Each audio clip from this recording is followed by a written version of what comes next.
to our colleagues in the DA Bureau of Agricultural Research, the Department of Agricultural Family, farmers and fisher folk who we dedicate all these things to, and to all our attendees, good morning po. Isang mapagpalang araw po sa ating lahat. Ako po si Cristina S. Estrada of the Knowledge Management and Information Systems Division, and I'm from the Bureau of Agricultural Research. I will be your host for today's online seminar. So yung nakaraang buwan po, it's very challenging to us kasi 4 typhoons yung nag-hit sa atin, and particularly hinit niya yung eastern part of Luzon. So there were casualties, damage to properties, and damage to crops, livelihood. Basically, nahit talaga yung agri-fishery sector. So we are racing against the inevitable climate change. So yun, the government, scientists, researchers, we are doing our best to adapt through technology and innovation. So timing po kasing seminar natin today is about one of our primary crops, which is rice. And yung tanong niya is, how do we adapt? So the title of the seminar is Enhanced Dry Direct Seeded Rice System, or EDDSRS, Package of Technology for Increased Rice Production. Sa panahon ng tubig at lupa ay salat, sa EDDSRS, ani ay sasapat. Before we introduce our speaker and formally start the knowledge sharing, we encourage our viewers to comment their location and affiliations para malaman natin kung gaano kalawak ang naaabot ng serbisyo ng BAR and ng knowledge exchange, of course. And also, we encourage everyone to ask questions po sa ating expert. Huwag po kayong mahihiya, maximize po natin kasi he's not always here. You may also subscribe to our social media pages. It's facebook.com/DABARofficial. Or you can search DA Bureau of Agricultural Research, or you can follow us on IG at DA Bar Official to learn more about online seminar series that we hold monthly and other services of BAR that might benefit or interest you. So without further ado, I'll be introducing our expert for the seminar. Our resource speaker took up his undergraduate degree, Bachelor of Science in Agricultural Engineering at the Tarlac College of Agriculture.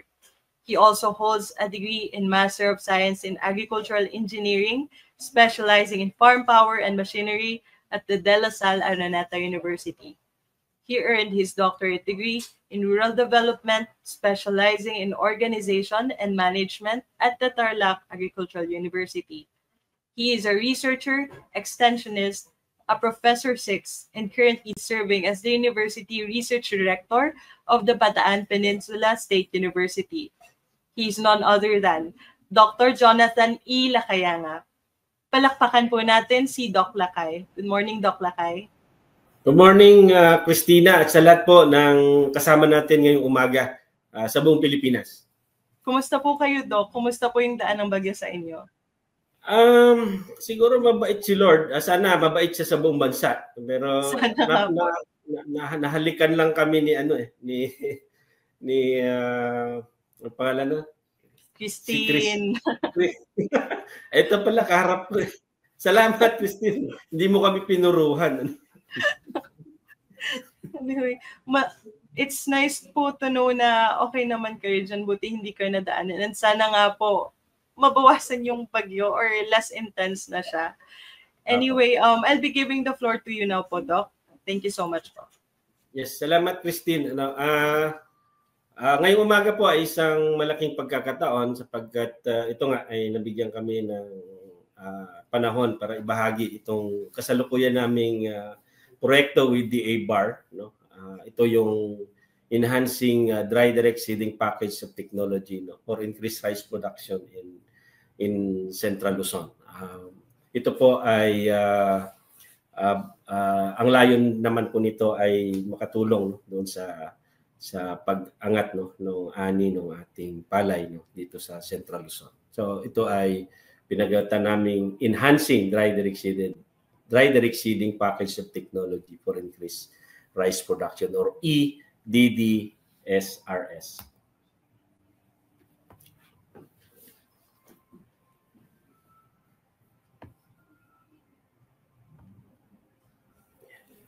So as a background, malaking bahagi pa rin ng ating populasyon na talaga ang kumakain ng palay. ng bigas. So talagang mayorya sa atin. At kung minsan nga makikita natin na kapag wala ng bigas, parang wala nang option na sa kabila nung may mga pwede pa naman din tayong pwedeng kainin bilang staple kagaya ng mga root crops natin, nandyan lang at napakarami pa rin na pwede nating kainin maliban sa bigas. At patuloy ang paglago ng ating populasyon, isa sa pinakamabilis sa Asia. At tinatayang aabot tayo ng 113 million by year 2025. At siguro yung pagbilis ng pagdami ay isang challenge sa ating pamahalaan, lalo na sa Department of Agriculture, kung paano natin tugunan yung ganitong kalagayan. At nitong 2024, nabanggit po ng DA na meron tayong supply ng bigas, robust supply of bigas of palay at around 3.38 million metric tons, at kaya po nitong tugunan ng 100 araw na supply sa kabila ng mga inaasahan ng pagtama ng La Nina itong taon 2024. At sa kabila ng mga datos na yan, tayo pa rin nag-importa ng bigas. Ayon nga dito sa ulat, sa balita, ay nandiyan na, October 2024 pa, October 14, 2024, nasa ating bansa na yung na-importa nating bigas. At 90% po nito ay nagagaling po sa bansang Vietnam. Ang serious water scarcity, ang siyang magdadala ng kakulangan sa pagkain, ayon sa FAO by 2030. At hindi po ligtas ang Pilipinas diyan. Kagaya nung pambungad mo kaninang nabanggit na talagang parang dating place ang Pilipinas nung bagyo. At alam naman natin yung agrikultura natin ay napaka-vulnerable niyan. At maraming nasisira, maraming mga opportunities na yung mga anihin na nating mga palay ay nasisira pa, dulot nitong mga masamang panahon. Siguro na nababanggit natin, ito yung climate change, bunga na rin ng climate change. So dito ay kailangan nating tingnan kung ano pa ang magagawa natin para natin ma-maximize ang paggamit ng ating mga natural resources. So sa panahon na ang klima ay hindi maganda, alam naman natin both extremes, may mga bagyo, malalakas ang ulan, sa kabila naman ay masidhing tag-init. Ang palay ay talagang napaka-vulnerable niyan sa mga kalagayang ganyan. Kasunod ay sa ngayon meron tayong 3.34 million hectares na irrigated area. 1.46 hectares are non-irrigated. Sa kabuuan, base sa datos ay 171 hectares ang rainfed lowland and upland natin. Dito sa aming lugar, sa Region 3, base sa data ng 2023 na na-provide sa atin ng DARFO3, nasa 10,000, more than 10,000 hectares po ang rainfed area po dito. So malaking malaking potential kung mapagtuunan natin ng pansin. And the increasing demand for rice brought about by increasing population can be met by enhancing productivity. Doon sa mga lugar na kapos sa tubig, sa mga lugar na mahal na halos ang mga pag-upa sa paggawa sa bukid. At ito yung mga ilang kadahilanan kung bakit itong project na ito. So ang rainfed areas pa rin natin, kung titingnan natin dito sa ating bansa, ay siya yung mga lugar na kung saan nandun yung kagutom at kahirapan. At of course, nagiging ang mga lugar nito, mga rainfed areas na nagiging prone sa degradation ng ating natural resources. Ang rainfed agriculture ay nasa 80% ng physical agricultural area At ayon sa FAO in 2023, it generates 62% of the world's staple food. Siguro maganda din itong datos na ito na tingnan, no? Na malaki talaga ang bahagi, no, ng mga rain-fed areas, no, na pwedeng i-utilize natin sa mga susunod na panahon, pagtuunan ng pansin, na kung saan ito ay magawa nating produktibo.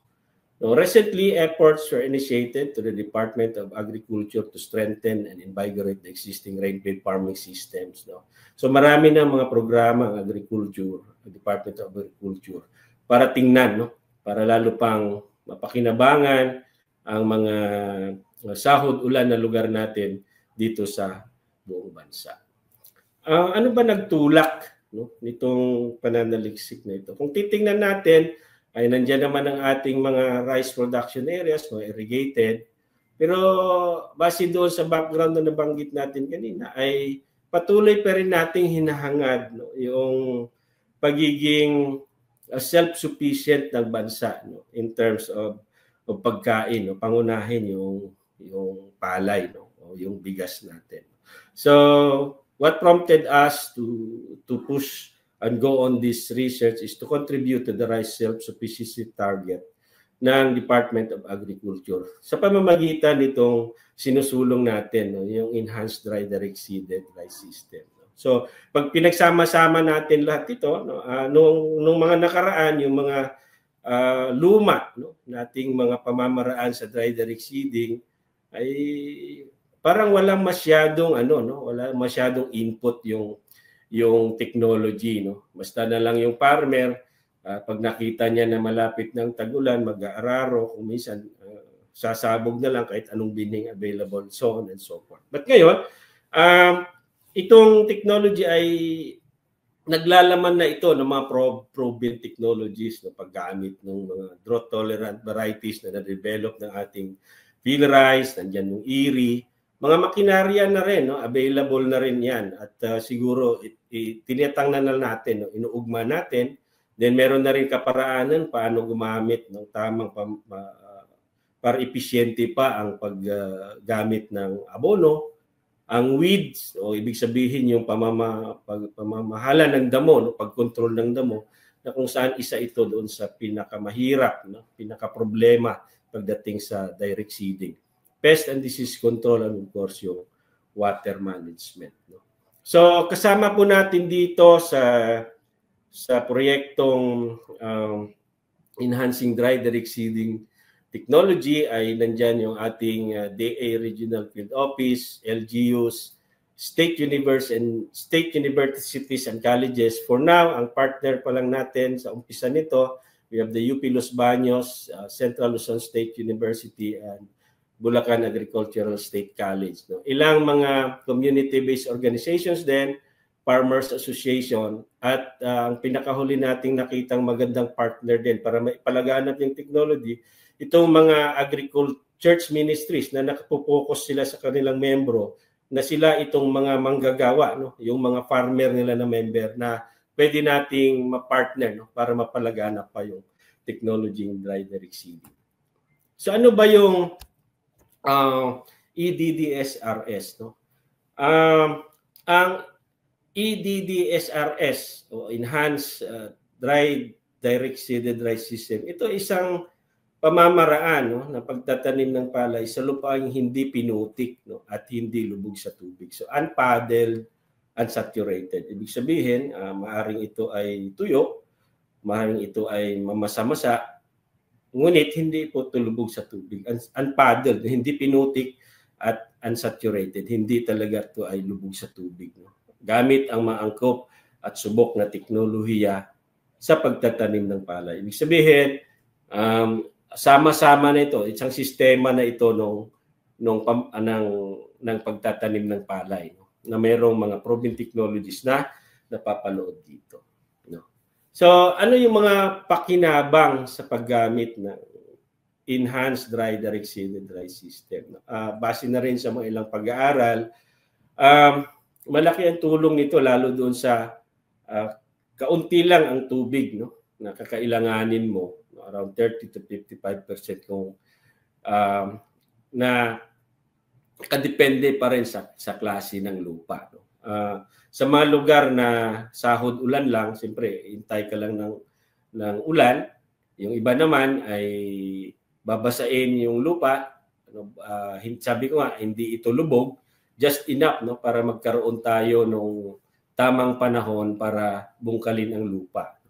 So, nasa 32 to 80%, no, mas mataas ang ani ng pananim. Kumpara mo doon sa mga traditional na pagtatanim na hindi pa, no, na wala pa siyang gamit o enhanced na mga technology.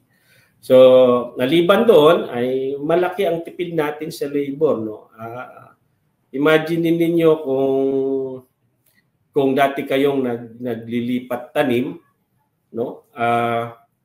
Di ba magpe-prepare po kayo ng inyong punlaan. So sa pagpe-prepare ng punlaan ay marami ng mga gawain doon, ano?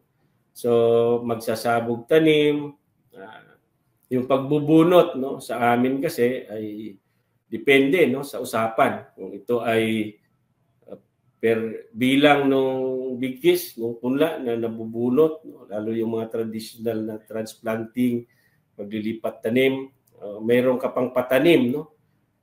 Kung ito ay manual, ay talagang lalong uubos ka ng malaking budget, no, kasi yung land preparation mo doon talagang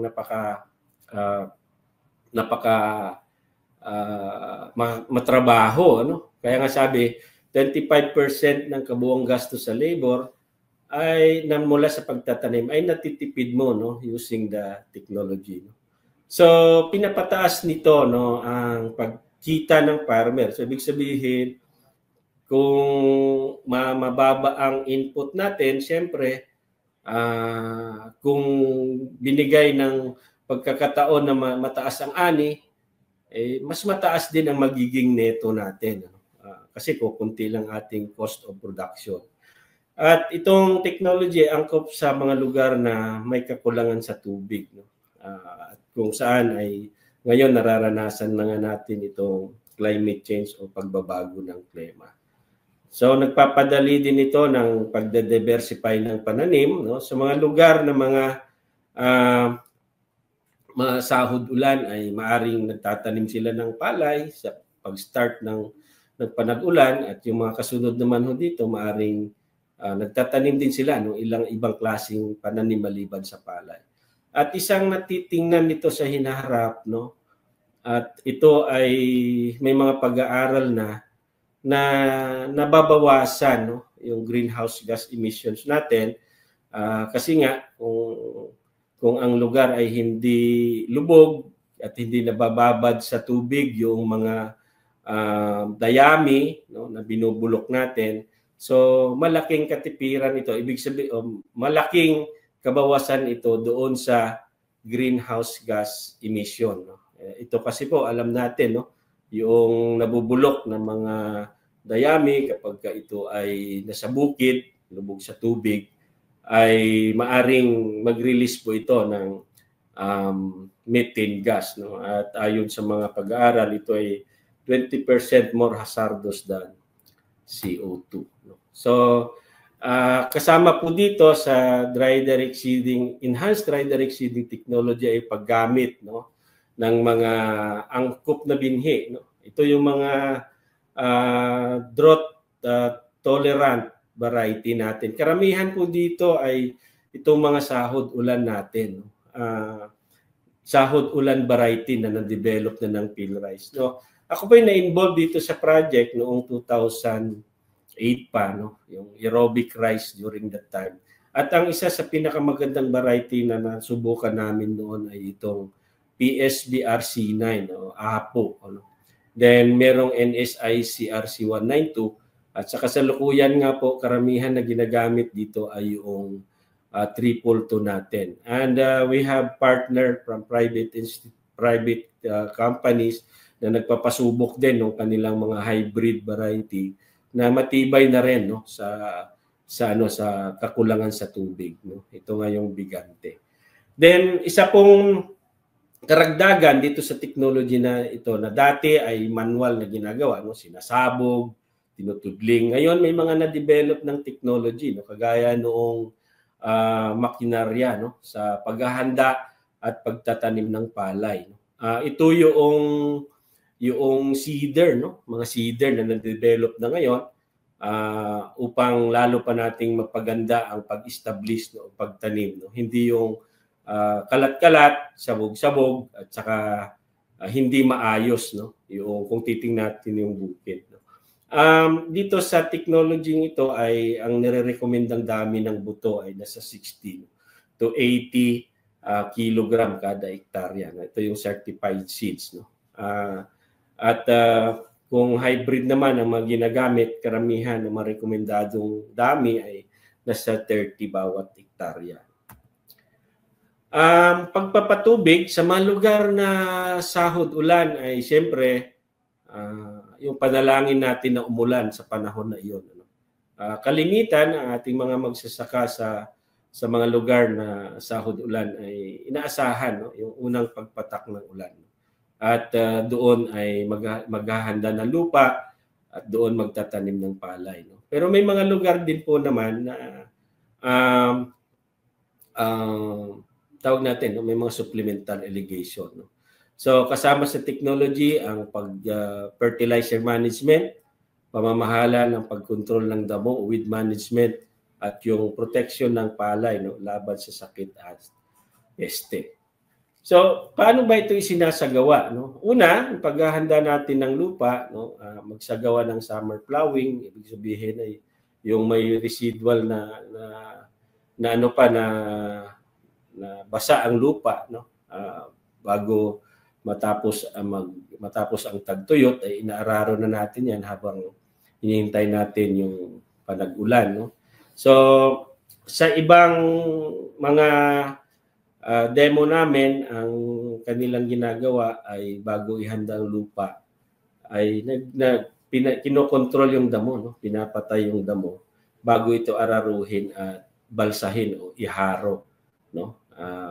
Yung bukid. Usually, inaararo ng minsan din 2 o 3 beses ang kanilang pagbabalsa, no? Para mapatay ang damo at lalo pang mapaganda yung ano na lupa, no? Magiging pino, no? Hindi siya matingkal, no? Maraming buo-buo. Ang pagtatanim naman, bahagi ng technology na EDDSRS ay yung dami ng binhi na nilalagay. May mga impormasyon tayo sa ibang lugar ay paramihan ng binhi, no? Kaya kung magugulat nga kayo pag nakita niyo yung bukid, akala nyo ay punlaan, ibig sabihin yung seedbed. Pero dito minumungkahi, no, na sa daming 60 to 80 kilogram kada hektarya, no? Para lalo pang mapainam ang pag-establish natin ay paggamit, no, ng mechanical seeder na kung saan yung daming nabanggit kanina na 60 to 80 kilos per hectare ay talagang ano yon, no, swak na swak doon sa gamit, no, sa capacity o delivery rate ng seeder. Dito sa aming project sa ngayon ay isinusulong itong multi-crop seeder ng PhilRice, no? Na kung saan ay ito ay kayang mag-deliver, no? O maglagay ng butil ng palay na tuyo, no? Sa daming 60 to 80 kilograms kada hektarya, no? Sa lalim, no? Na 2 to 3 centimeter at yung pagitan ng tudling, no? Ay nasa 25 to 30 centimeters at sa pagitan ng tundos ay 20 to 25. So maganda rin itong na-develop ng PhilRice, no, na multi-crop seeder sapagkat pag tiningnan ninyo yung bukid, no, maayos, ano. Ibig sabihin kung may gagawin man kayong paglilinis, halimbawa gagamit kayo ng mga mechanical weeder, mas madali siyang linisin dahil nga nakatudling. At yung dami ng binhi na nilalagay natin ay malaking katipiran, no, sa bahagi po ng gastusin ng ating mga magsasaka. Sa lugar na sahod ulan, isa sa mahalagang malaman, no, ay yung rainfall pattern, no, bilang hudyat kung kailan tayo magtanim. At yun, kadalasan ay 10 to 15 days bago magsimulang tag-ulan ay dapat naka-establish na yung ating bukid, no. So ito nga yung sinasabi natin na early establishment using mechanical seeder at sa tamang dami, no. Pero may mga lugar din, no, na may tinatawag tayong supplemental irrigation. Maaring ito ay dulo ng irigasyon, hindi naman sa buong pagkakataon ay halimbawa marami ang tubig. So minsan naman ay kapos. Meron namang lugar na kumukuha lang tayo sa mga shallow tube well, sa mga ilog, usapa. So, ang pamamaraan ng pagpapatubig niyan ay yung tinatawag nating flash irrigation.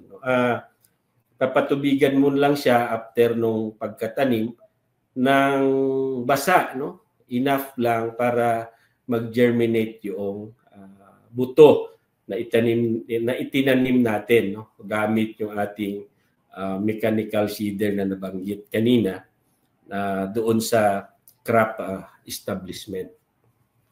Ang isa ring bahagi, no, nung enhanced dry direct seeding technology ay yung tamang pamamahala ng paggamit ng pataba, no. Alam natin na ang tamang dami, no, quantity ng abono at timing ay mahalaga. Marami pa rin sa ating siguro mga magsasaka na nakakaligtaan ito, no, sapagkat sa mga pag-aaral, mahalaga ang dami at timing, no? Kung sobrang naman dami, ay sayang din kung minsan, sabi nga nung iba, tumatabal dahil nga hindi, no, walang sapat na kaalaman, no, yung ating mga magsasaka dito. Pero sa tingin ko naman, sa ngayong kapanahonan na ito ay sa daming mga naibaba na mga pag-aaral, seminar, at yung ano-ano pa, ay marami na, no? Marami na. Pero sa technology ito ay merong minumungkahi, no, na pwedeng dami at rekomendadong dami at panahon ng paglalagay, no. So base dito sa aming sinusulong, we have 40 kilograms, no, of nitrogen, no, 0 to 14 days, 245 kilograms of complete fertilizer, 30 to 35 days, no, after emergence. Then yung pangatlo ay 10 kilos of nitrogen per hectare, 45 to 50 days after emergence. And lastly, no, so ito ay 4 splits, no, ibig sabihin. Then we have 4 kilogram of per hectare of nitrogen, 65 to 70 days after emergence. So ito naman nagbabase, no, kung yung mga pananim o binhi ay paaga o kaya pahuli, no? O ibig sabihin mas matagal o kaya mas madaling anihin, ano. Kaya nga siguro kung titingnan ninyo may mga number of range days, no, pagitan ng araw na yon na pwede natin silang ilagay. Sa panag-ulan, ang aming rekomendadong dami, no, yung ng pataba ay 90-40-40. No? 90% nitrogen, 40% phosphorus, at 40% potassium. So, kung timbang ang pagsasabihan natin, pagbabasihan natin, ay maaaring gumamit ng nasa 275 kilos bawat hektarya. Or more or less, ito ay 5 to 6 na nasako ng complete fertilizer. No? 110 kilos o 2.5 sako kada hektarya ng urea. No? Sa tag-init o dry season naman, ang rekomendadong dami ng timbang ay 120. No?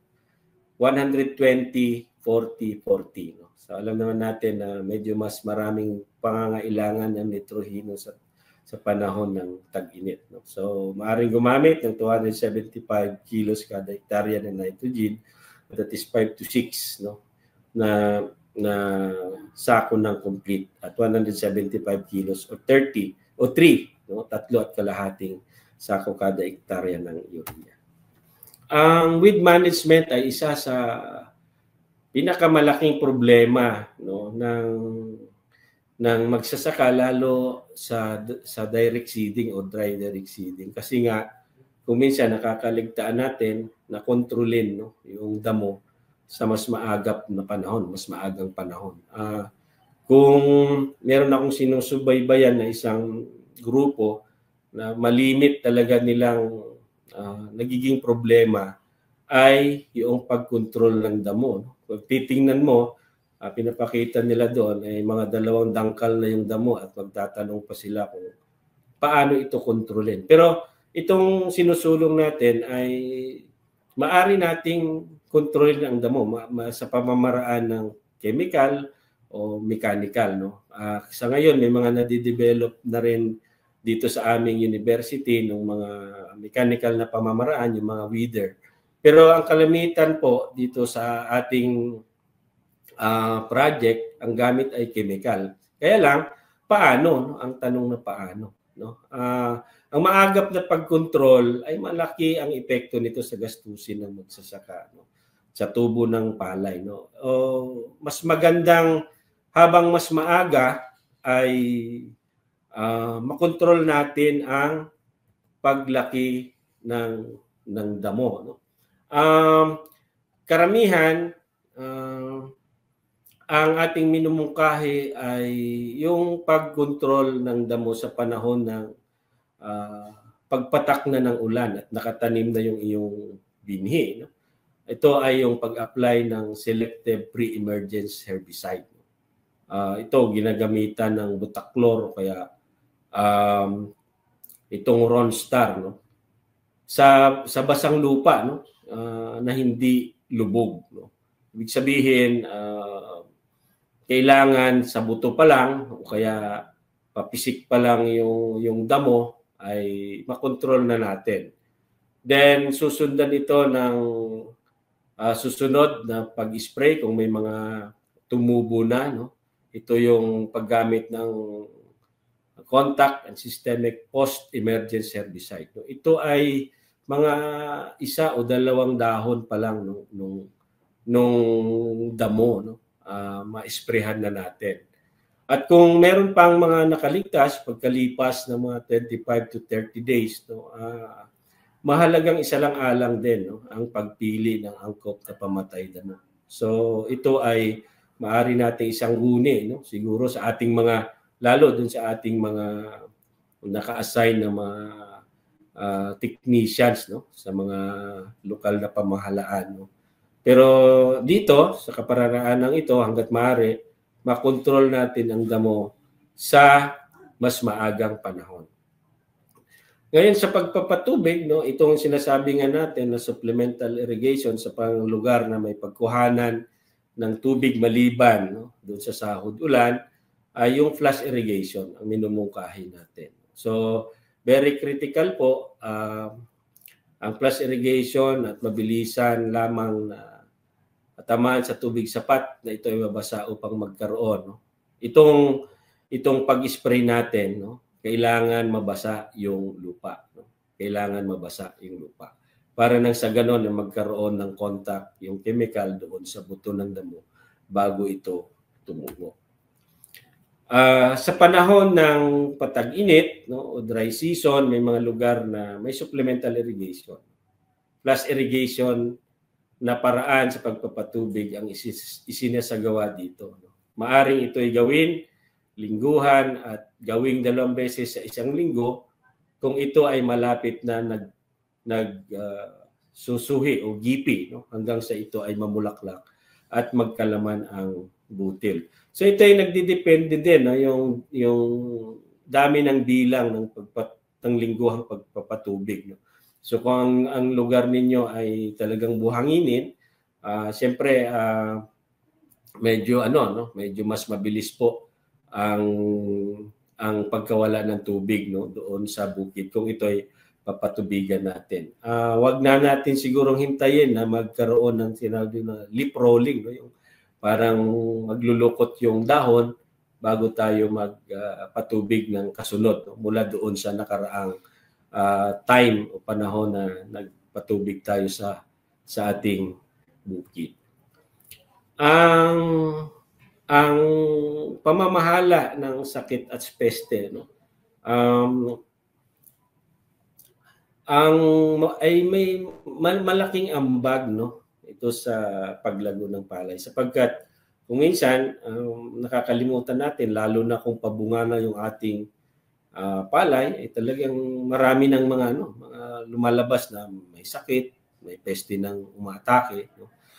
Sa kalukuyan, sa tingin ko, may mga sapat na kaalaman na ang ating mga magsasaka sa tulong na rin ng mga ahensya ng gobyerno, kagaya ng Department of Agriculture sa kanilang mga agricultural technicians, no? So ito ay suliranin, ngunit kung kailangan maaring isang gunit, no, itong sakit, peste sa mga agricultural technicians, no, sa lokal na pamahalaan, Department of Agriculture, no.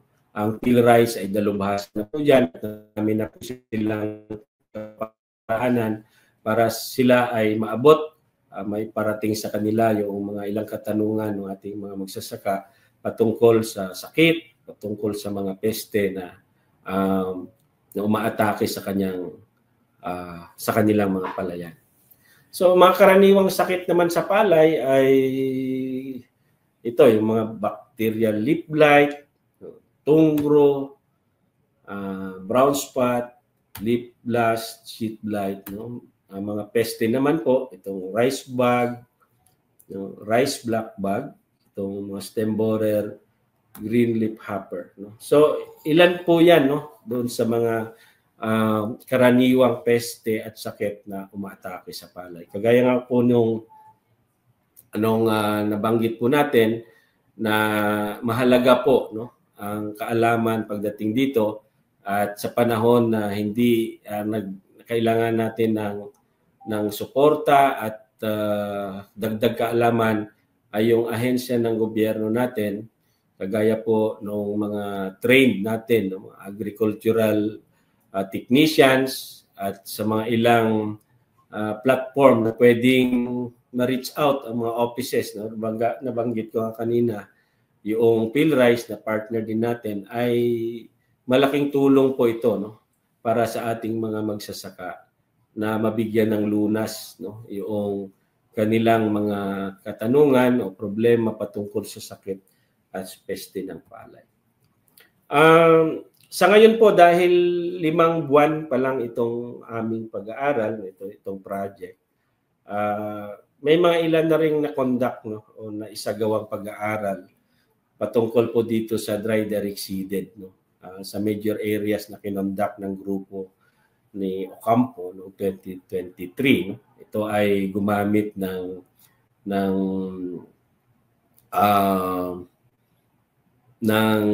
mechanical seeder, no? At base sa kanilang mga datos, no, na nakalap, no, ang ani, no, doon sa mga probinsyang kanilang kinuhanan ng datos at kung saan ginanap yung kanilang pag-aaral, ay nagbabago, no, yung ani, no, from 0.72 to 6.73 tons per hectare, no, doon sa mga lugar na kanilang pinagkondakan, no, yung study. Total cost of production din nag-iiba din siyempre, siguro nga sa lugar ay depende kung paano nila isagawa, no, yung dry direct seeding gamit yung mechanical seeders, no. And net income also ay nagkakaiba, but ang isang magandang makita rito, ang return of investment, no, may variation sa mga probinsyang iyon na 71.61 to 62.63% doon sa balik kita, no, doon sa ginastos ng ating magsasaka on dry direct seeded lowland rice using, no, yung mechanical seeder. So ito na rin po yung kanina. So about 50% no, variation. No? Magkakaiba pero isa lang ibig sabihin no, mayroong balik. No? Ibig sabihin maganda ang balik. Kung ang paggamit ng tamang technology, isa na po lang dito ang pinapakita yung mechanical seeder doon sa dry direct seeded rice technology doon sa mga lugar na sahod ulan. So sa ngayon po, after 6 months ng implementation ng project, may mga promotional activities na kami at mga pagsasanay. Karoon kami ng training of trainers no, sa Bulacan Agricultural State College na dinaluhan no, ng mahigit kumulang 70 mga AEWs po dito sa Region 3 no? At naging maganda rin ang pagtanggap ng technology sapagkat nakikita nila na ang pangangailangan no, ng kaalaman patungkol doon sa dry direct seeding doon sa mga lugar na kanilang ginagalawan. May mga farmer field days na rin kami sa Santa Ignacia, Tarlac. Ito ay karamihan po dito sa mga farmers talaga na ito ay dating rain-fed pero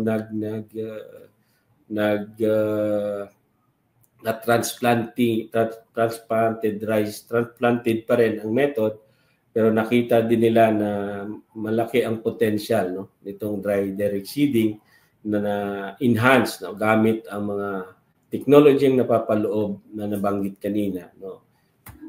Then meron din kaming field days na naganap sa San Narciso, Zambales at mahigit kumulang 30 ang magsasaka po ito at maganda rin ang nagiging appreciations nila doon sa technology i-demonstrate natin sa kanilang lugar at itong parating no, na November 26 ay magkakaroon ng mas maramihan na farmers training doon sa mismong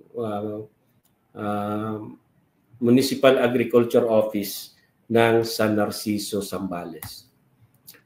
Meron din kaming pinakahuli na Farmers Field Day dito po sa Nueva Ecija, no, sa Barangay Curva, no, sa Nueva Ecija. At nakita rin namin ang appreciation ng mga magsasaka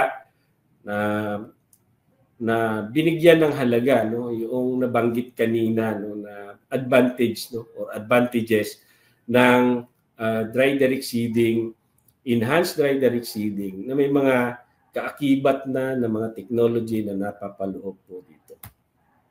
At ang pinakahuli na aming promotional activities dito sa Farmer Field Day, no? Demonstration farm ito na in-establish dito sa Barangay Lakmet, Arayat, Pampanga. Halos ganun din ang kanilang mga pagpuna, ganun din ang kanilang pag-appreciate ng potential no, ng dry direct seeding technology dito sa Arayat, Pampanga. At dito rin po magkakaroon kami, ilo-launch namin yung aming FB community, yung EDDSRS at sana ay maging bahagi ito no kung lalo pa nating mapalawak no yung ating ugnayan doon sa mga kasama nating mga magsasaka na gumagamit ng dry direct seeding. Ito po yung FB community EDDSRS. At maglo-launch din kami ng FB page. No? Ang sabi namin dyan yung SAPAT. No? SAPAT stands for Sustainable Agricultural Productivity through Appropriate Technology. This appropriate technology na papaloob kanina ay yung binabanggit natin. Yung tamang buto, makinarya, tamang pangangasiwa ng pagkontrol ng damo, pataba at patubig at iba pa. No? And also, magkakaroon din kami na itong webpage ng EDDSRS. So, ito po ang kasalukuyan naming mga gawain dito sa project namin na enhancing dry direct seeding technology.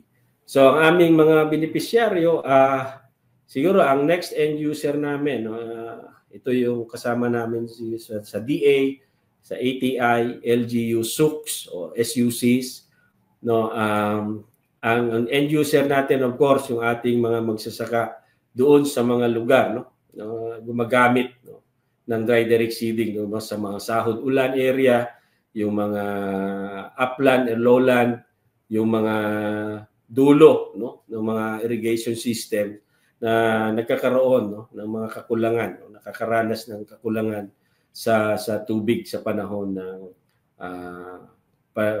patagtuyo. No? Ilan sa mga testimonials, no, ito sana ay video pero baka magkaroon ng problema sa technical, so tinanscribe na lang po natin. Sabi nung ilang mga kasama natin from OPA Pampanga, nagkaroon kami ng mas malaking idea, particular na yung sa pest management. Pwede na rin namin siya maisama sa topic ng aming Farmer Field School. At tayo naman kay Sonny De Leon from Dinalupian, hindi 100% pero alam ko sa sarili ko na ituro ko ang tama at maayos ang nalalaman ko rito sa training na ito. Maaring mas makatipid kami sa DDRS, ngunit ang problema talaga namin ay damo. No? So isa yan sa tinitingnan natin. Maganda siya, madami. So we're talking about variety here. Then maganda ang tindig. So ito rin yung mga obserbasyon nila doon sa mga binhi, no, na dinemo natin sa kanilang lugar. So sa madalit sabi, baka yung mga gamit nila before ay hindi singganda nung naipakita during the time na nagkaroon tayo ng mga field demonstrations. So ang team po ay binubuo. Ako po si Jonathan Lacayanga, just call me Lakay. No? We have from BPSU, Professor Calderon, Dr. Valdez, Dr. Joby of Pilrice. Dr. Valdez, siya yung ating farmer partner na dati siyang empleyado ng gobyerno sa Bulacan Agricultural State College. We have Dr. Lampayan from UP Los Baños, Engineer Samoy Pascual from Pilrice, Dr. Caroline Almerol from CLSU, Engineer Petalbero, BPSU, Sir Rizal from Pilrice also.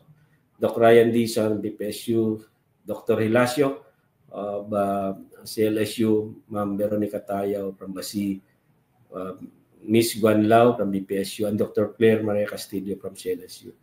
Miss Elera and Miss Cheryl De Leon from Bulacan Agricultural State College.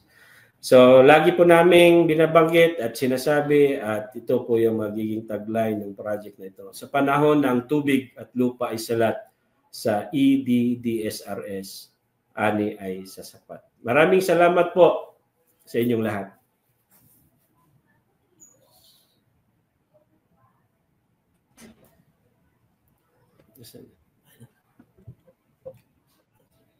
Thank you so much, Doc Lakay, sa comprehensive presentation niyo po on science-backed technology on the direct seeded rice system na hopefully maka-increase ng ating rice production not only in the country but sana globally po. Before we proceed to our Q&A portion, again, i-encourage lang po namin na magtanong kayo. Although we have questions na nakuha na po namin from our colleagues in the APAR. Also, silipin lang po natin, Doc, yung attendance natin ngayon, ha. Saglit lang po. Ayan. So, may around 200 po tayong attendees. Merong lalaki, merong babae. Although mas madami yung lalaki ngayon, we have yung age range po na pinakamadaming attendees is the 20 to 29-year-old. So, I assume they're the students and young professionals, agriculturists. And we also have 19 years and younger. Meron din po tayong 60 years and older na attendees. Tapos yung location po, it's in your home region mostly. Pero po well represented yung lahat ng region. So next na meron, pinakamadami, Northern Mindanao. Pero lahat po ng regions represented. Sa occupation po, madaming estudyante. I believe these are agriculture students na interesado sa agriculture, which is very good to hear kasi we need more agriculturists tumatanda na yung average age ng farmers natin. So kawawa din naman tayo if hindi natin masustain yung food production natin just because walang next generation na nag-go into agriculture and fisheries. Then, mas madami pong state universities, merong from DA, and meron din po tayong from indigenous cultural communities. So, meron po tayong indigenous peoples. We have attendees din po na PWTs, very inclusive. We have members din po ng Farmer and Fisher Folk Cooperative and Associations. So very diverse po yung naabot ng ating serbisyo. So sir, yung po, etong EDDSRS sa Region 3 pa lang naman po na implement, 'di ba? Yes, ma'am. Ito po yung unang taon after noong binigyan kami ng pagkakataon ng DA-BAR na tingnan itong isang pamamaraan, no, na mukhang kailangan nating balikan at tingnan kung paano ayusin na may potential actually, no, para makadagdag doon sa hinahangad nating sufficiency, no, rice sufficiency target ng Department of Agriculture. So sana nga po through this seminar mas mapalawak yung reach natin, mas mapadami yung nagpa-practice ng direct seeding sa rice and using the technologies that you recommended here in your presentation. So anyway po, Doc, we'll be reading some of the questions po. So we'll start with the ones that we received from our colleagues in the APAR.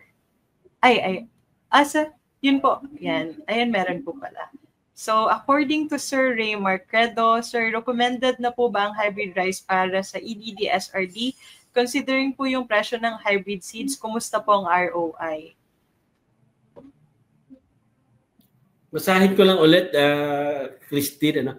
Recommended na ba ang hybrid rice para sa ngayon po, after 6 months of implementation namin, kasi may partner nga tayo from private institutions. From our end, no, sa EDDSRS, inihintay din ho namin yung feedback ng mga magsasaka. No? Kasi at the end of the day, sila naman yung magde-decide para sa kanila. No? Kaya doon sa aming participatory variety trial, no, dito sa Central Luzon, may mga nagsasabing maganda, no, yung hybrid. Mayroon din naman nagsasabing hindi siya gaano kaganda. So ito yung pagbabasihan namin later on sa recommendations namin doon sa dulo ng project na ito. No? Doon sa dulo ng project na ito. And in terms of ROI, sabi ko nga, nasa 6 months pa lang kami. No? We are still on the process, no, of collecting information and eventually we will come up with ROI. Yung present ko po kanina ay isang pag-aaral nila Ocampo, no, ng UP Los Baños, no, dahil nga yung ginamit po doon ay establishment ng dry direct seeding is using the machine, no, yung MP seeder ng Peel Rice. So dito kung titingnan natin yung kaubuoang kwento, no, maganda, no, ang balik, no, noong dry direct seeding using yung mechanical seeders, no? So, ibig sabihin, marami siya, no? Base doon sa advantage niya na nabanggit kanina, maraming pwedeng matanggal, no? Doon sa matanggal na magastusin ng mga magsasaka. So, in terms of ROI, sa tingin ko, no, base doon sa pag-aaral nila at din sa mga early data na nakuha na namin, mataas ang ROI ng enhanced dry direct seeded rice system natin.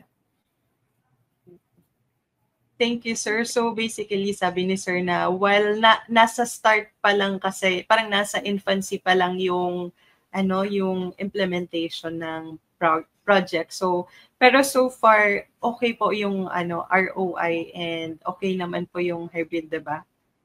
Yes, ma'am. Yes, ma'am. Also, sir, dagdag ko lang po kasi similar din naman yung question na nakuha namin from the ABAR colleagues. More on, gusto niya pong malaman yung comparison ng ng aspects na to sa comparing dry seeding and the old practice. So halimbawa po, yung gastos daw po sa inputs, siguro po sir, kunin mo na lang po yung data mo dun sa 6 months na implementation nyo in Region 3 and other regions. So yung gastos daw po, how do you compare the gastos sa inputs nung sa old practice versus sa EDDSRD? And also, yung gaano po kaiksi yung isang cycle ng pagtanim ng rice? So mas maiksi daw po ba siya or mas matagal versus old practice? And also, yung quality of harvest and yield daw po. Haba nun ah. Isa-isahin po natin, sir. Sige. Yes, thank you. Yan yung mga sasagutin natin dito sa no? After nitong mabuo namin yung isang season dito sa Region 3 kasi 7 probinsya po ito, no? Naka-4 pa lang kami na harvest, na harvest. But sa initial data na nakikita namin in terms of gastos ay doon sa traditional, yung traditional kasi mano-mano, di ba? Magbabayad ka ng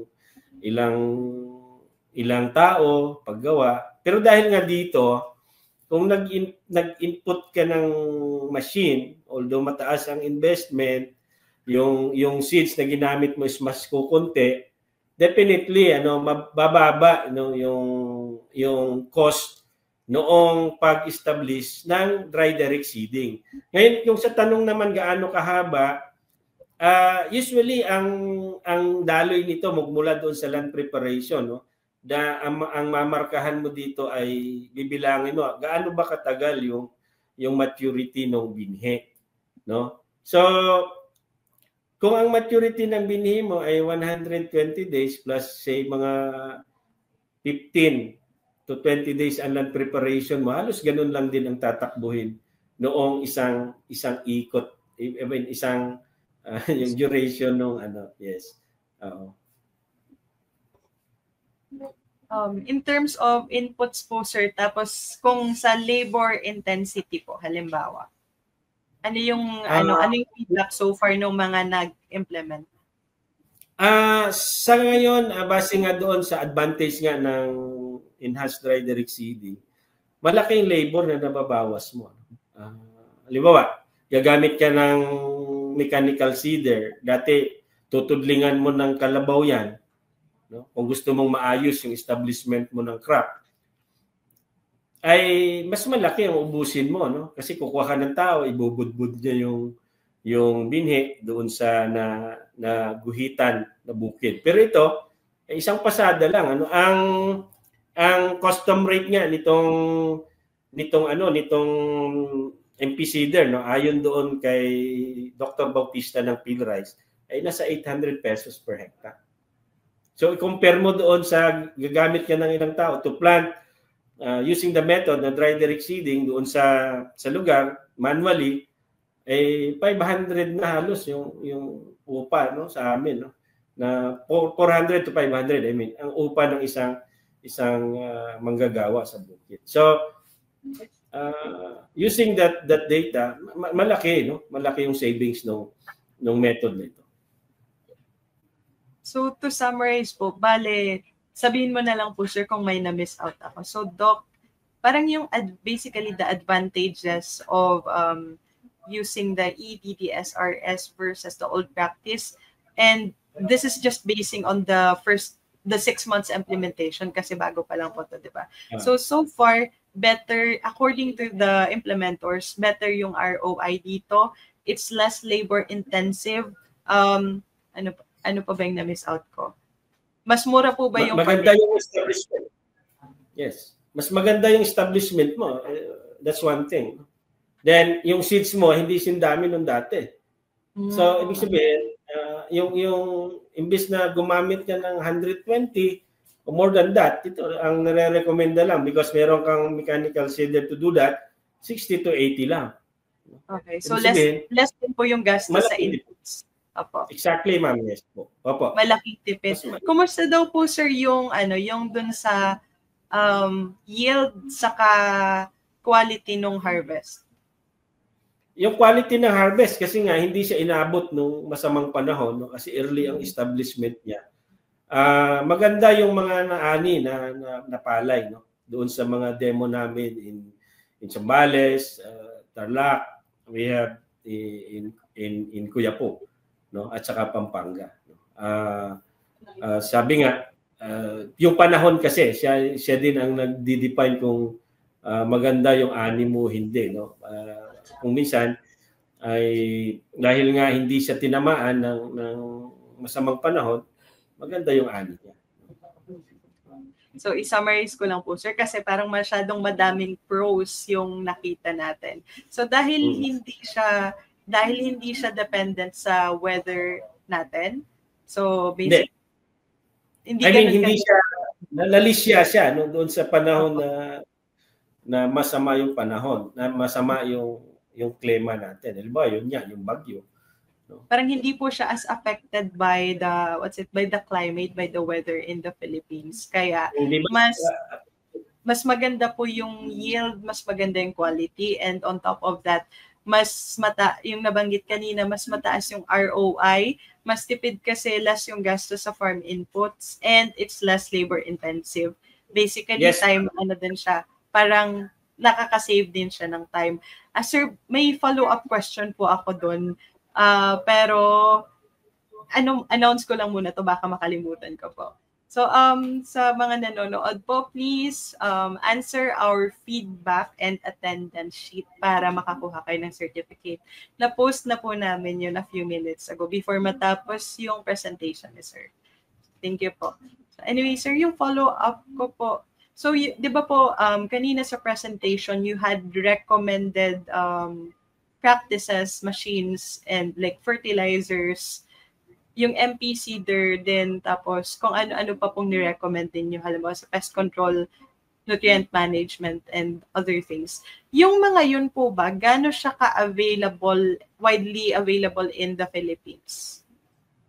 Sa ngayon, yung paggamit po ng MP seeder, no, hindi pa siya kalawak. No? Dito sa Region 3, ayon doon sa kaibigan natin sa PhilRice, si Dr. Bautista, parang 13 units pa lang meron. And yun nga siguro, ang isa sa na-appreciate ng farmer, yung paggamit niya nito. And its uses like us, no? May mga ongoing developments na rin. No? Kasi nga, sabi nga natin, bibigyan sila natin ng mas maraming option with the same objective, no? Of establishing crops. No? And yung technology on weed management, kung nabanggit ko din kanina, ay halos yan din ang nire-recommenda, no? Na early control nung damo, no? Lalo doon sa dry direct seeded rice method natin. So, yung technology na yan ay madaling matutunan, no? Kaya nagkakaroon tayo ng mga sunod-sunod na pagko-conduct, no? Yung ating nakaraang ginawa dito sa Region 3, nagkaroon kami ng training of trainers. Then itong sunod ay masinsin ang gagawin nating pagtuturo at pagsasanay ng ating mga magsasaka na. Yung mga trainers natin, sila na mismo magbibit-bit ng technology to make it more available and closer doon sa ating mga magsasaka. Kasama yung weed management, yung tamang paggamit ng abono, at yung ilang pa napapaloob doon kagaya nung kung may patubig man sa lugar na yon. So, ito yung napapaloob doon sa technology yon. Chris. Clarify ko lang po. Yung basically the practices on recommended practices on weed management, hindi pa siya ganun ka widely available, hindi pa siya widely known basically, and pero kasama naman siya sa trainings na kinoconduct niya, di ba? Yes ma'am po. So, yun po yung isa sa sinabi naming napapaloob na technology, no, doon sa enhance, no. Yung luma, kaya dinagdagan natin yung enhance na yon. So, itong mga technology nito, ang siya nating ikakarga doon at siya nating ilalapit sa ating mga dry direct seeding farmers natin. Well, sir, may ano na po ba kayo? May mga trainings na na-conduct na po ba kayo outside of Luzon? Kung papalarin ho kami na bigyan ng time pa at pondo. Actually, itong upscaling namin ay lalabas ng Central Luzon habang sinisinsin namin yung technology sa Central Luzon. Unti-unti na naming inaabot yung mga probinsya na tukoy na kung saan karamihan ho dito o saan ang concentration nung nagda-dry direct seeding. But basically, ang sabi ng information, sila yung mga nasa sahod ulan area o rainfed areas. Sana nga po mas parang mapondohan pa uli kayo para mas madami yung matrain nyo. Kasi sa Pilipinas, halos lahat po ata ng regions nagtatanim ng palay, diba? And madami pa din pong rain-fed areas. So walang irrigation. So it's very helpful po na mapalawak pa yung practice, yung training nito para mas madami mag-practice. Yes, ma'am. Nakita kasi namin, no? Yung data natin, 117,000 hectares. You can just imagine that. No? Huwag na nating sabihin ganito kalaki yung ani. But the fact na itong mga lugar na ito ay hindi masyadong natatap, pag ito ay nakapag-contribute, no, doon sa ani per hectare, malaking tulong po ito. No? Malaking tulong po ito. Hindi lamang doon sa target nating sufficiency, kundi yung mga magsasaka natin, no, karagdagang kita sa kanila ito. Sa mga lugar na hindi paborable kagaya ng mga irrigated areas.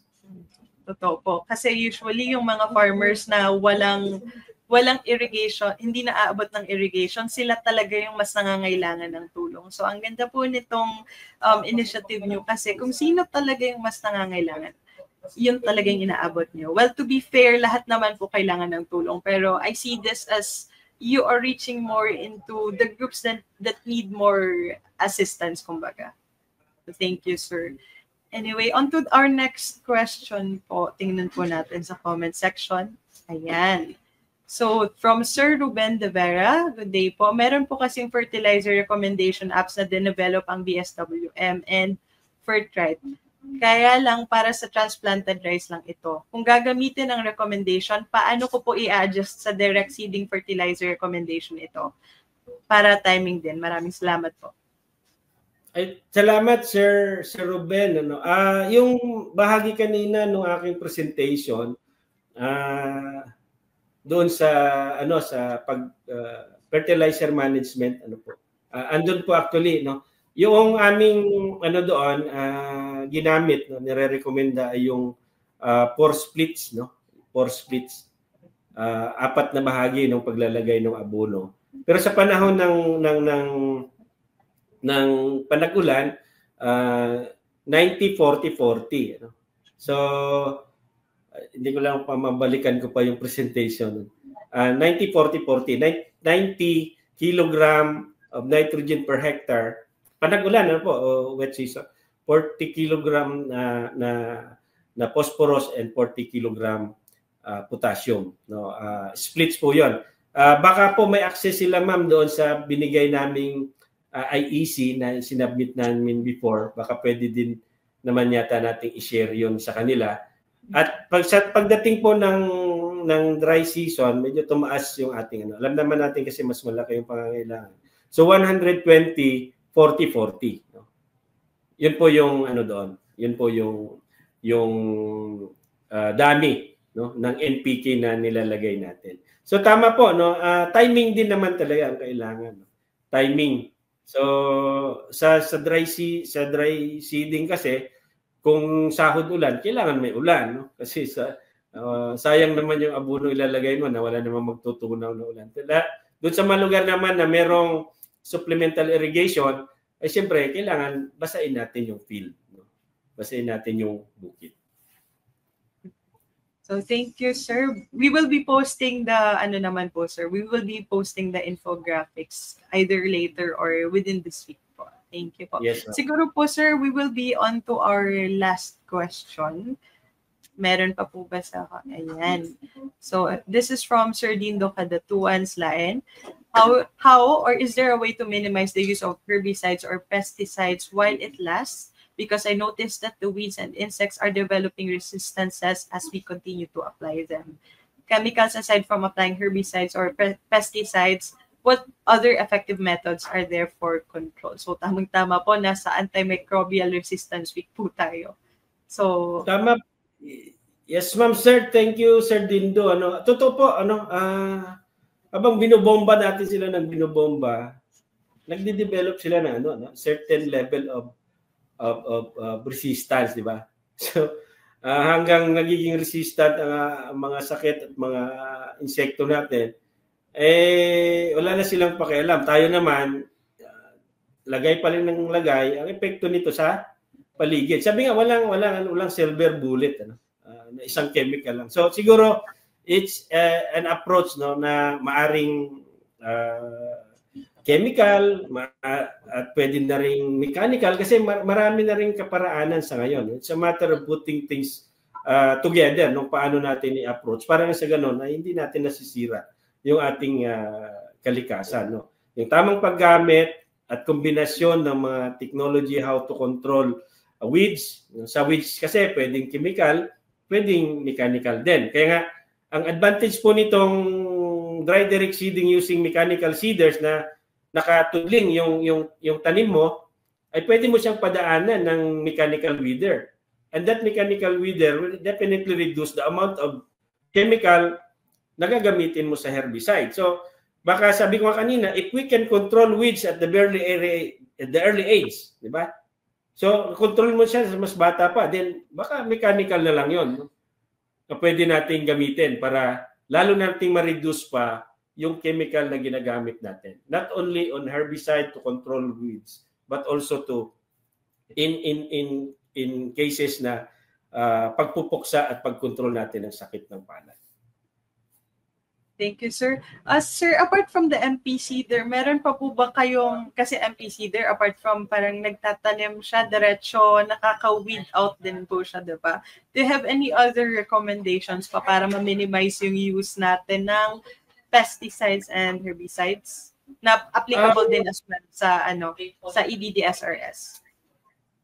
Sa ngayon ma'am, wala pa pero ang mga technologies available ngayon sa pag-control ng peste at sakit, actually halos available na diyan sa ating mga LGUs through the DA marami ng kaparaanan. Meron na silang mga gamit hindi lang chemical, yung mga organic pesticides and so on. So ito po ay i-input din natin later on. Yung kaninang nabanggit ko sa inyo na IEC material, actually, unang labas pa lang po yan. So whatever findings namin onward, doon sa mga nagawa naming mga researches namin na napaloob dito sa project na ito, ay pilitin naming i-enhance pa yung IEC material na yon para lalo pang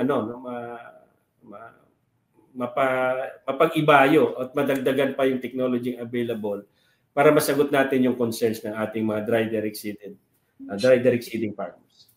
Thank you, Doc Lakay. So buti nga po parang 2-in-1 yung atake ng ating MP seeder, Pero yun nga po, I'm also hoping na sana po kayo, parang may ma-discover kayong better way para ma-minimize natin yung herbicide and pesticide use. And I'm very positive naman po na magagawa ninyo yun.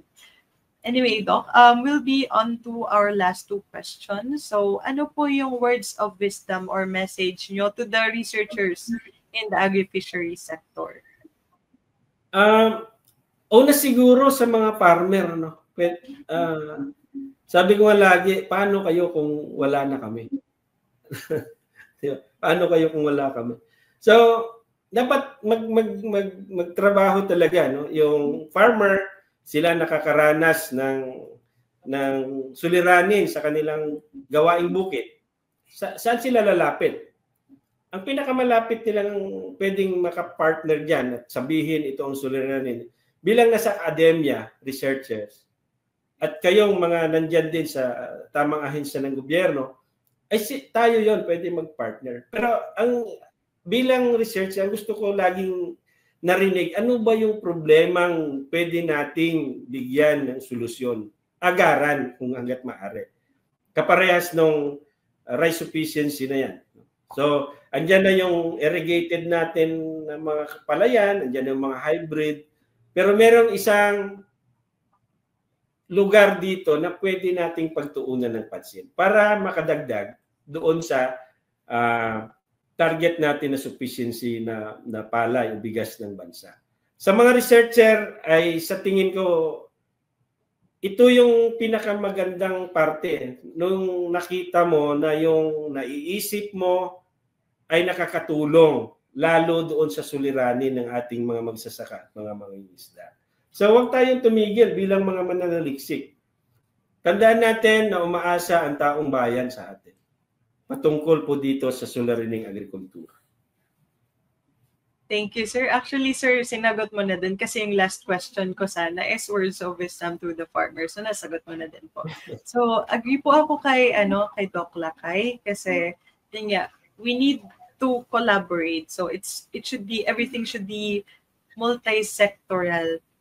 And it should be a collaboration between the people on ground and the people na sa academia, sa research ng mga scientists natin. Kasi pointless din naman na parang masyadong disjoint yung mga nalalaman natin if the farmers won't be able to practice it. And at the same time, there should be some form of communication din from the farmers para maparating nila sa mga researchers natin, sa scientists, sa government natin, kung ano yung kailangan nila so that they could study as well. So, thank you so much po, Doc. May idadagdag ka po bang iba? Baka po may na-miss out ka pang gustong sabihin. Yun siguro din, dapat talaga masinsin ang ugnayan. Malimit, nakakalimutan natin, ng mga nakaraang panahon, research ka lang ng research. Sayang yung pera ng bayan.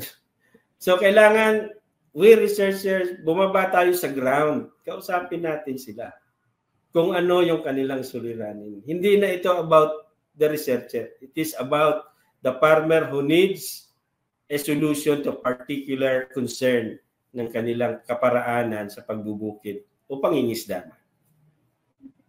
So yung working hand in hand po ng farmers and ng scientists, researchers natin, kayo po yung magiging solusyon natin sa ating malaking challenge, which is food security.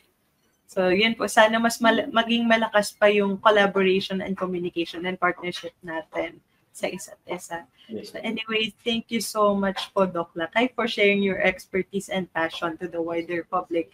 So we will be sending you po a certificate, siguro po later or within the next few days. Basahin ko po muna yung certification. So the Day Bureau of Agricultural Research awards the Certificate of Appreciation to Dr. Jonathan E. Lacayanga for sharing his invaluable knowledge during the DA-BAR online seminar series, Enhanced Dry Direct Seeded Rice System or EDD-SRS, Package of Technology for Increased Rice Production, held on the 21st of November 2024 by StreamYard and DA-BAR Facebook page. Given this 21st day of November 2024 in Diliman, Quezon City, signed by DA-BAR Director, Dr. Junel B. Soriano. So, eto po siya, sir. We will be sending you. You're very much welcome, sir. And thank you po sa pagpapa-unlock sa amin kasi sobrang laking tulong po ng knowledge na pinahagi mo sa amin. Thank you, sir. So this concludes our online seminar. And again, we will be reading the tagline. Sa panahon ng tubig at lupa ay salat, sa EDD-SRS ani ay sasapat. Muli maraming salamat po, Doc Lakay, and thank you to our participants for attending our seminar. Also, again, reminder, yung feedback po natin, feedback form, andun na po sa comment section. So may deadline po siya until 12. So you can get certificates after.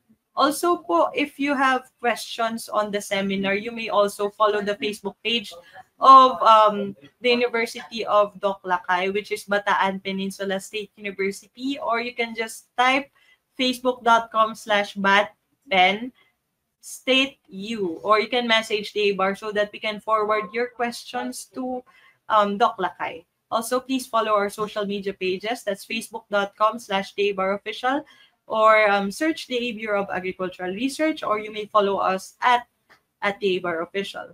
Para po may balita kayo, para alam nyo kung ano pa yung services na magbe-benefit kayo from our Bureau. Also, again, we would like to thank Dr. Jonathan Ilacayanga of Bataan Peninsula State University. Palakpakan at pusuan po natin si Sir. And salamat din po sa ating viewers for actively participating in our knowledge exchange today. Doc, may message ka pa po ba or may gusto ka po bang pasalamatan pa? Yes, ma'am. Salamat po. Una, sa DABAR, no, kay Director Soriano, partner natin, na naniniwala na nakakayanin namin sa tulong ninyo, sa tulong ng ating mga partners na abutin yung mga magsasaka natin dito sa mga sahod-ulan areas using this technology. Sa mga partners natin, the PhilRice, DARFO3, yung Bayer, yung ating SUX partner, yung UP Los Baños, CLSU and BASI, mga farmers associations, provincial and municipal agriculture office, lalo yung ating mga magsasaka, mananaliksik at mga extension workers. No, sa ngalan po ng Bataan Peninsula State University, sa aming Pangulo, Dr. Ruby Santos Matibag, yung Vice President namin, Professor Monica Hipolito. Kami po ay nagpapasalamat, no, sa panahon na binigay ninyo sa amin para ibahagi itong unang yugto noong Enhancing Dry Direct Seeded Rice Technology po. Maraming salamat. God bless po sa ating lahat. Thank you, sir. And I am also praying and hoping na mas mapalawak pa natin, mas scale up and scale out natin itong technology na produkto ng inyong research. So anyway, thank you po, sir, ulit. Dito po nagtatapos ang ating free online seminar for November. Ako po si Tin at isang mapagpalang umaga sa ating lahat. Kitang-kita po tayo sa susunod na seminar at sa mga susunod pa. Thank you so much po, Dr. Kai.